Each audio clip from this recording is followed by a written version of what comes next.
Hi, it's Dee Dee Henry back with another episode of 1 Minute with a Realtor. Today's going to be a little over a minute because I want to talk with you about something that's really, really important, and that's the 5 things not to do before you go to the closing table.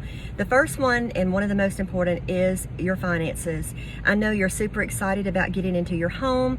You're maybe wanting to buy a new a big screen TV, a new sofa, maybe a new appliance.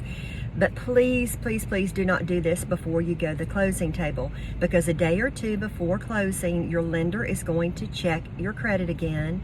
And if you have had all of a sudden these big expenses pop up, or you've taken out more credit cards to pay for these great new things, you can be kicked out of closing. So with all of that going on, you may not make it to the closing table, and you'll be sitting on a sofa and not in your new home. The second thing is your employment. Make sure that you stay with the same job. Please don't get fired. I know you don't want to do that anyway, but also if you are offered a job, maybe a promotion, do not even take that at this point. Tell your boss that you are up for a closing, and any change of employment can throw up a red flag. So please tell them to wait. You want the job, but just not right this particular moment. Next, do not co-sign for anyone, no matter how much they beg. A family member may be really hitting on you about this. Don't co-sign for anything, because that will show up on your credit rating. Another thing, very important, we see this happen often. A family member gets really excited about you getting your home, and they want to help you out. So great Aunt Edna decides to send you $10,000. If that $10,000 all of a sudden pops up in your checking account, there's going to be some red flags, because again, your lender is going to be looking at this type of thing. And there's paperwork that has to be done to verify where you've gotten it from.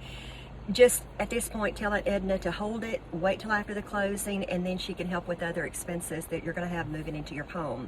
And then lastly, number 5 is, I know you're excited. You're going to want to drive by that new home 5 or 10 times a day, and you may see that seller outside.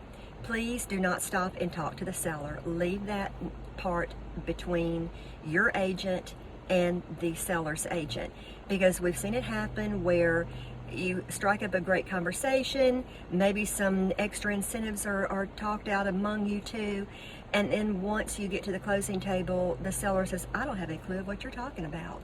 So yeah, it can lead for a really bad situation, very uncomfortable situation at the closing table, and it has led to people getting up and walking out because of misunderstandings between the two parties. So leave that to your agents. Let us do the hard work for you on that. That's what we're paid for. So those are the top 5 big things you absolutely positively must not do before you get to the closing table. But tomorrow, tune in, because I'm going to talk to you about the 5 things you need to do before you get to the closing table. Y'all have a great day. Bye-bye.